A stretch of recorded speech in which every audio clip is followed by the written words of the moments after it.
సాఫ్ట్వేర్తో ఓట్ల డిలీట్, వేరే చోట నుంచి నకిలీ లాగిన్లు, ఫోన్ నెంబర్లతో డిలీషన్. మహారాష్ట్ర, హర్యానా, యూపీ, బీహార్లోని ఓట్ల చోరీ చేసిండ్రు. ఇదంతా ఒక సిస్టమ్ కనుసన్నల్లో జరుగుతున్నది. ఓట్ల దొంగలను సిఈసి జ్ఞానేష్ కాపాడుతున్నారు. ఓట్ల చోరీపై విచారిస్తున్న కర్ణాటక సిఐడికి సమాచారం ఇవ్వట్లేదు. 18 నెలల్లో 18 లేఖలు రాసినా స్పందించలేదని ఫైర్. వారంలోగా సిఐడికి ఇన్ఫర్మేషన్ ఇవ్వాలని డిమాండ్ చేశారు. ఎలక్షన్ కమిషన్ పై లోక్సభ ప్రతిపక్ష నేత కాంగ్రెస్ అగ్రనేత రాహుల్ గాంధీ మరోసారి సంచలన ఆరోపణలు చేశారు. దేశంలో లక్షలాది మంది ఓటర్లను జాబితా నుంచి తొలగిస్తున్నారని ఆయన వెల్లడించారు. ఇదంతా ఒక ప్రణాళికాబద్ధంగా జరుగుతుందని, సాఫ్ట్వేర్ను వినియోగించి చేస్తున్నారని తెలిపారు. కర్ణాటకలో 2023 అసెంబ్లీ ఎన్నికల సమయంలో కాంగ్రెస్కు పట్టున్న ప్రాంతాల్లో భారీ సంఖ్యలో ఓటర్లను తొలగించారని చెప్పారు. నకిలీ లాగిన్లు, ఫోన్ నెంబర్లను ఉపయోగించి రాష్ట్రం బయట నుంచి ఈ పని చేశారని వివరించారు. గురువారం ఢిల్లీలోని కాంగ్రెస్ హెడ్ క్వార్టర్స్ ఇందిరాభవన్లో నిర్వహించిన మీడియా సమావేశంలో రాహుల్ గాంధీ మాట్లాడారు. ఓట్ల చోరీపై పవర్ పాయింట్ ప్రజెంటేషన్ ఇచ్చిరట.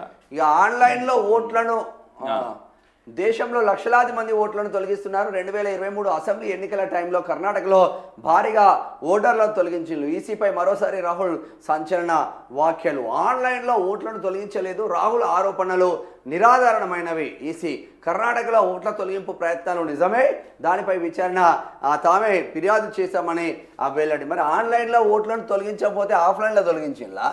ఎట్లా జరిగింది? సరే, రాహుల్ గాంధీ ఆన్లైన్లో తొలగించిందా అని చెప్తున్నారు. రాహుల్ గాంధీ ఆన్లైన్లో తొలగించలేదు అని చెప్తున్నారు.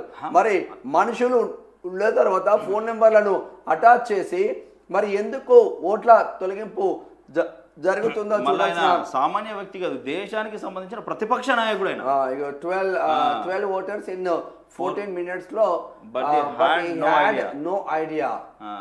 His identity was used to be deleted అని ఇక్కడ చూపిస్తున్న ఉంది. వీళ్ళందరూ కూడా ఓట్లను తొలగించబడ్డ వ్యక్తులు తీసుకొచ్చి ఏకంగా రాహుల్ గాంధీ పవర్ పాయింట్ ప్రజెంటేషన్తో ప్రెస్ మీట్ పెట్టి పెద్ద ఎత్తున యుద్ధమే చేస్తున్నారు. మరి సాఫ్ట్వేర్తో ఓట్లను ఎలా తొలగిస్తున్నారు అనేది ఒక చర్చనీయాంశంగా మారింది. ఎందుకంటే అదే జరుగుతుంది కాబట్టి కాంగ్రెస్ పార్టీ ఓడిపోతుంది అనేది రాహుల్ గాంధీ ప్రధానమైన ఆరోపణలు.